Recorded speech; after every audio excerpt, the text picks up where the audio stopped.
কোনো রকম চালাকি না করে আমার সাথে চলুন।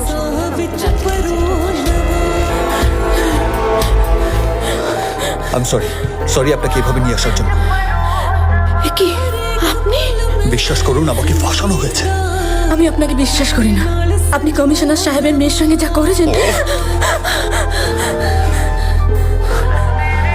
আপনাকে এসব বলার সময় এখন নেই। আমার কথা মন দিয়ে শুনুন। কি বলছেন কি আপনি? আমার কথা বিশ্বাস না হলে পিস্তলটা আপনি রাখুন। প্লিজ কিছু একটা করুন। কি হয়েছে?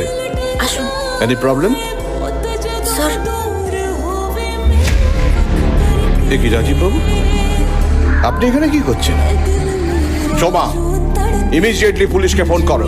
না স্যার, প্লিজ আমার কথাটা শুনুন। আমি কোনো ক্রিমিনালের কথা শুনতে চাই না। সোমা,